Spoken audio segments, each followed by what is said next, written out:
Muy buenas noches, qué gusto que nos acompañen. Soy Marielena Vega y es un gusto saludar como todos los miércoles a Darío Celis. Darío, muy buenas noches. Buenas noches, Marielena Vega, ¿cómo estás? Muy buenas noches. Mucha información, quédese con nosotros, comenzamos.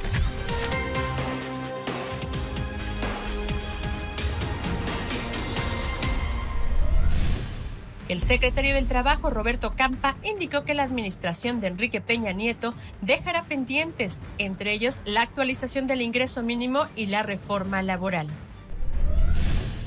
En junio, las ventas del ANTAD de la Asociación Nacional de Tiendas de Autoservicio y Departamentales crecieron 7.9%, esto en comparación al mismo mes del 2017, favorecidas por el Día del Padre, mes en que las ventas anuales ascendieron a 827.5 mil millones de pesos. El INEGI informó que entre los 6 y 11 años, el 98% de los niños asisten a la escuela, pero entre los 12 y 17 años, el 16.7% desertan durante secundaria o el nivel medio superior.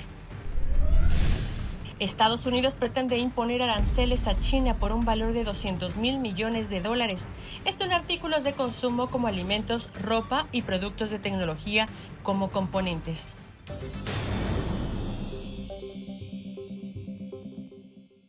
Hay mucha volatilidad en los mercados internacionales de los cuales México no se puede sustraer. La economía está en una situación pues bastante incierta. Acompáñenos a ver lo que le preparamos. La economía mexicana tiene cierto grado de blindaje para evitar una crisis de fin de sexenio. Primero, porque se tiene un sistema de tipo de cambio flexible y segundo, porque la deuda es muy manejable, ya que las amortizaciones son a mediano y largo plazo, además de contar con suficientes reservas.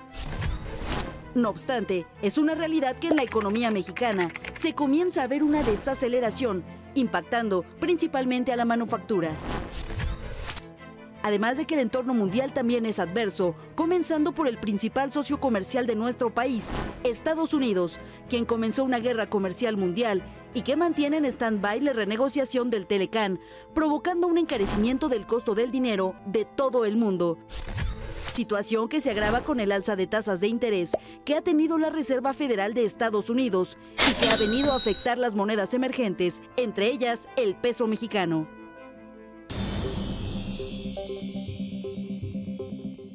¿Cómo nos encontramos en materia económica? ¿Cómo se visualiza hacia adelante? ¿Y cómo nos puede pegar a los mexicanos en el bolsillo? De esto más platicamos el día de hoy con el doctor Raúl Feliz. Él es especialista economista del CIDE. Muchísimas gracias, doctor, por acompañarnos. Muy buenas noches. Buenas noches. Buenas noches, Raúl. Bienvenido.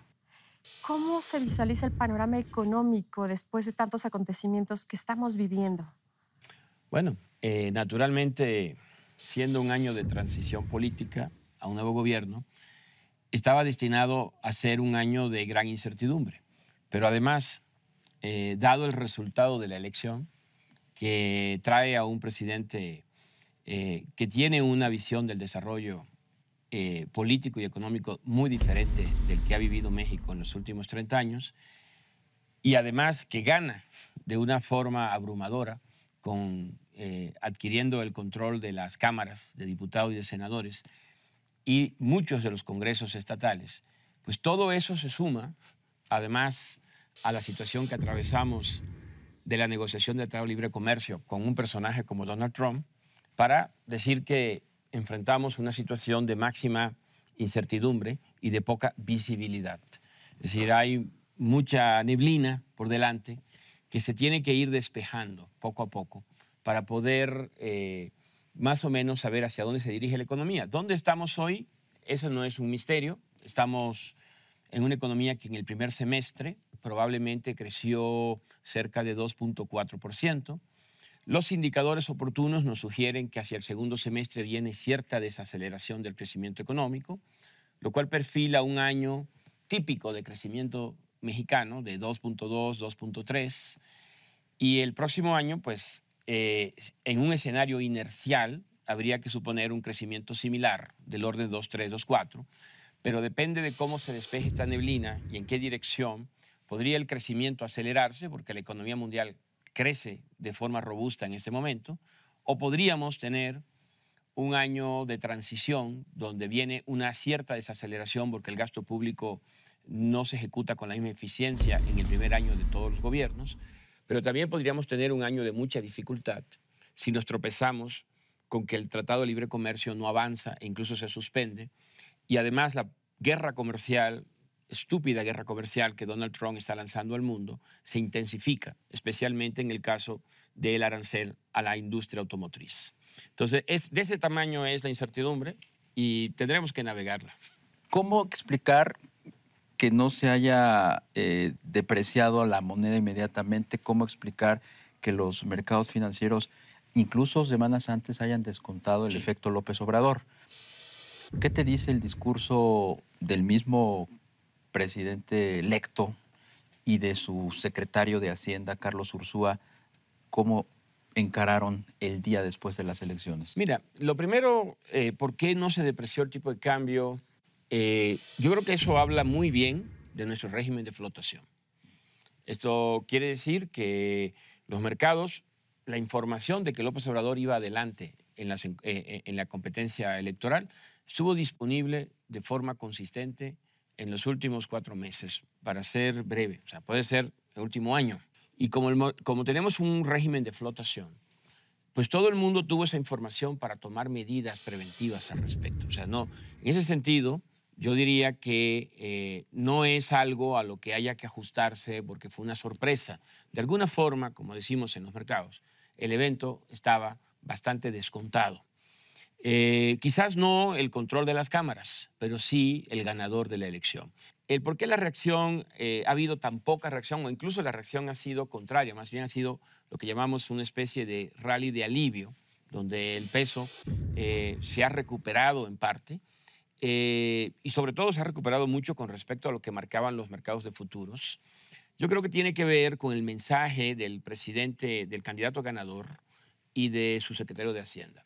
Hay algo que tal vez no todo el mundo ha apreciado en la magnitud que creo que hay que hacerlo. Son 2 cosas. Uno, el reiterado mensaje de que se respetará la autonomía del Banco Central, del Banco de México, que se apoya la idea de que Banco de México tiene que cumplir con la ley y la ley le faculta buscar una meta de inflación como objetivo único.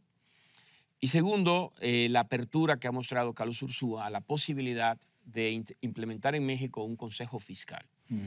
Una propuesta que el Fondo Monetario Internacional ha venido haciéndole a México desde hace 3, 4 años y que hay que decir que el gobierno tecnócrata de Enrique Peña Nieto rechazó. Cuando yo creo que no es correcto. Yo creo que tener un consejo fiscal es un instrumento muy positivo y que ha funcionado muy bien en una economía como la chilena, por ejemplo. En los países desarrollados se tiene con otros nombres, funciona muy bien y es una forma de transparentar la Secretaría de Hacienda. Y cuando se tiene que tomar decisiones para evaluar las consecuencias sobre las políticas, de las políticas fiscales a mediano, largo plazo, pues la única institución que tiene información suficiente para poder modelar esto es la Secretaría de Hacienda. La mayoría de nosotros, los analistas, no tenemos elementos suficientes. Un consejo fiscal independiente, autónomo, no le quita al gobierno la facultad de hacer política fiscal, que es una facultad constitucional, pero sí le arroja al mercado una evaluación objetiva de las consecuencias de las diferentes medidas fiscales y evita que se pueda meter bajo la alfombra una serie de información que es relevante. Entonces, yo diría que si tenemos un consejo fiscal, se establece un consejo fiscal hacia adelante y además se respeta la autonomía del Banco Central, pues vamos a tener restricciones macroeconómicas duras, que es una de las sospechas que tienen los mercados de gobiernos, como el gobierno del presidente electo o del candidato ganador, que tienen un sesgo popular, alguna gente diría populista, y que normalmente el populismo adolece de no respetar las restricciones macroeconómicas, pensar que estas no existen, hasta que existen y terminan en una crisis. Un consejo fiscal y un Banco de México autónomo, pienso yo, nos dan garantías de que por ese camino no iría, y eso creo que es lo que ha ayudado a que esta transición en lo que va por el momento haya sido una sorpresa en términos de la estabilidad de las variables financieras. Oye, Raúl, y por lo pronto, mientras esto sucede, tú has manifestado, al igual que el secretario de Hacienda, que no se visualiza una crisis de fin de sexenio? Mira, es muy interesante por qué no va a haber una crisis de fin de sexenio. Tuvimos dos clásicas en México que las hemos estudiado muchísimo, la del 82-83 y la del 95. Una era el gobierno de López Portillo, algunas personas consideran un gobierno paradigma del populismo, y la otra fue la transición del gobierno de Carlos Salinas de Gortari, tal vez el primer gobierno 100% tecnocrático. O sea, pongo sobre la mesa que fueron dos gobiernos con ideologías diferentes, con equipos económicos diferentes, y que terminaron con crisis de balanza de pagos similares. Entonces, la razón por la cual no lo vamos a tener es porque no tenemos una brecha, un déficit de balanza de pagos similar, de cuenta corriente similar al que tuvimos en el 82-83 y el que tuvimos en el 94-95. Hoy tenemos un déficit este año de la cuenta corriente que no supera el 2% del Producto Interno Bruto. Nosotros calculamos alrededor de 1.5, 1.6 en dólares, son 15,000 millones, 17,000 millones de dólares de déficit, algo que podemos fondear con relativa facilidad en los mercados internacionales. Además, muy importante, antes teníamos, en el caso de Salinas, aparte de esa necesidad de fondeo nuevo, teníamos una estructura de deuda indexada al dólar y con plazos de madurez muy cortos, vencimientos acumulados en la próxima semana. Cada semana estábamos jugándonos el futuro del país.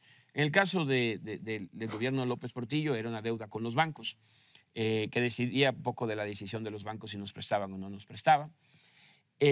Hoy tenemos una deuda que no es pequeña, hay que decirlo, la exposición externa del país es entre 350 o 450 mil millones de dólares, dependiendo si agregamos ahí la deuda en pesos que tienen los extranjeros, pero es una deuda que está negociada a plazos medianos y largos y con un calendario de amortización bastante cómodo, con muy pocos vencimientos en los plazos inmediatos, lo cual quiere decir que es poco probable que nos exijan pagar la deuda en los próximos 3, 4 años. Entonces, si a eso le agregamos que tenemos 177 mil millones de dólares de reservas internacionales netas, propiedad del país, y una línea de crédito con el Fondo Monetario Internacional por 88 mil millones de dólares, cuando ponemos esos números sobre la mesa, nos damos cuenta que aún en los escenarios más extremos, en que perdamos el acceso a los mercados internacionales, con las reservas podemos fondear 2, 3 años hacia adelante sin tener una situación crítica para el país. No es el mundo ideal, pero claramente no enfrentaremos una crisis económica como la que se vivió en el 95 y en el 82. Muchísimas gracias, doctor Raúl Feliz, por estar esta noche aquí en Índice Económico. Gracias, Raúl. Muy buenas noches. Muy buenas noches. Darío, muy buenas noches. Buenas noches, Malena. Muy buenas noches y gracias por acompañarnos. Recuerda que el próximo miércoles tenemos una cita, 11:15 de la noche, Índice Económico ADN 40.